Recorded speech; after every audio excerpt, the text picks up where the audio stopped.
Hi guys and welcome back. This is part 16 of the Suzuki VS1400 teardown. Today we're going to finally finish taking this top end off so that we can check the bore size of the cylinders so I can get new piston rings ordered, delivered and fitted. So let's do it. So again, before we get too far into this, I just want to say that I am not a mechanic. This is actually the first time I've ever done this. So if you are planning on following along, do what I'm doing and follow along with the official service manual for this or any other bike, or engine for that matter. Do as I say, not as I do. This shows us exactly, step by step, the procedure to remove the top end of the cylinder. So I'm going to be following this to the T, and hopefully we'll get down to the cylinder without, the pistons without too many issues. Okay, so the first thing that we need to do is loosen up all of the bolts that you can see on the top of the head case. You saw me do this in the previous video. If you want to see how this is done independently, go and check that out. This is the decomp valve spring set, and you can remove that by loosening that bolt that's directly above it and remove it from the head case. Make sure you put this in a bag or some sort of protective film and put it to one side.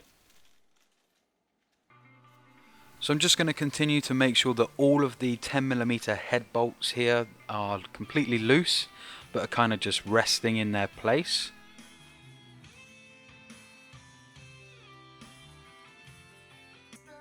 I'm then going to take the 12mm socket set and I'm going to continue to loosen the 12mm bolt at the rear of the engine. Once everything is completely loose, you'll be able to give it a wiggle and the head case should pop straight off. If it doesn't, encourage it with a very gentle tap of a rubber mallet. Now we can spin the engine around and we can work on the sprocket. Now we need to remove this bolt. There's two of these bolts and they are secured in place with this flattened washer. So we need to straighten out that bend in that washer with a flathead screwdriver. Now you are going to have to put this back on, so don't go mad and be very gentle. Just encourage it to straighten out.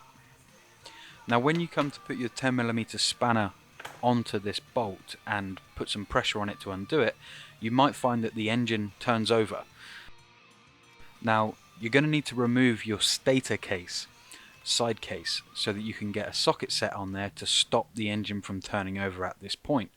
And likewise, you're going to need to actually turn the engine over in just a moment to expose the second bolt on this sprocket.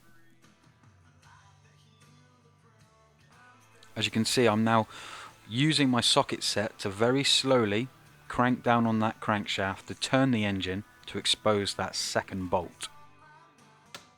Same principle, we're going to get rid of that lock washer. We're going to straighten it out. But we don't want to pierce it, we don't want to fracture it, we don't want to make it unusable. So I'm going to switch to a flat end of a socket set so as not to pierce the aluminium, just to straighten it out a little bit more so I can get my 10mm spanner on there. It's a really good idea at this point to start considering a rag or a piece of tissue to put down in that void underneath this bolt, because you don't want this bolt to be falling into the bottom end of the engine. It's also worth noting that that lock washer is connected to both bolts, so as soon as you remove the second one, that lock washer, that little arm, that aluminium arm, is free, so you don't want that falling down into the bottom end either. So take note of that and put some pressure on it with the tissue or rag, keep a finger on it, and then grab yourself some long nose needle pliers and remove it along with the tissue.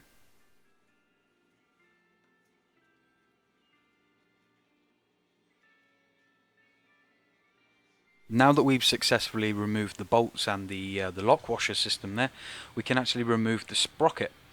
Now we're going to pull the sprocket off of the cam towards us, towards the front of the bench. It should just pop straight off. And then we can use the slack that we've just created in the chain to maneuver the sprocket and remove the chain from the sprocket. Now remember, you don't want to go dropping this sprocket down into the bottom end. Keep a good grip on it.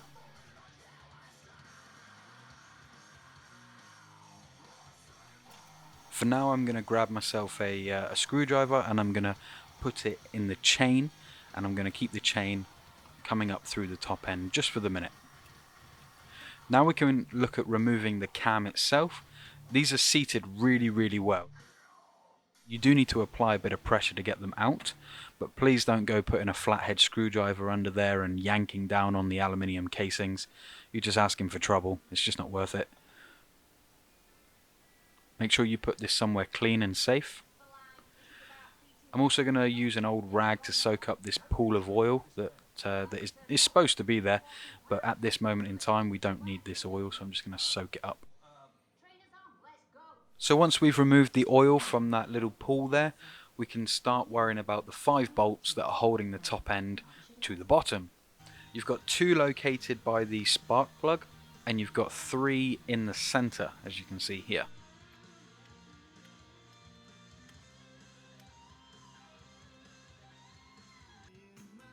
You'll probably get this, when you try to crank down, the engine will probably spin, so if you can, get a friend to help you hold and secure the engine, or do as I'm doing here and strap the engine down to something strong so that you can apply more pressure without worrying about the engine spinning on top of the workbench there.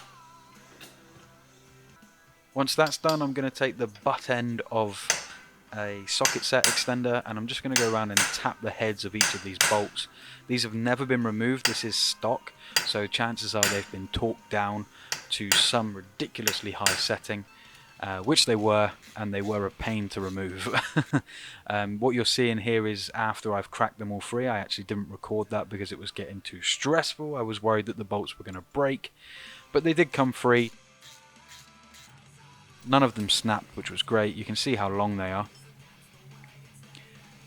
And they are all different lengths, so again, take note of where they're coming from, which ones go where, because when you come to put this back in, you don't want a short one going into a long hole or a long one going into a short hole. They have to go back in the correct place. One last thing you can do before we remove the cylinders is to remove these nuts. Now you can find these on both sides, the front and the rear of the cylinder, and these hold the 2 top pieces of the cylinder together predominantly. It's easier to remove these now than when the whole cylinder's on the bench, so go ahead and remove those now. And now, with a little bit of encouragement, don't rush this. Check the inside to make sure the chain's not caught, make sure that there's nothing restricting the cylinder in any way. Give it some encouragement and pull straight up, and the cylinder will come free from the piston.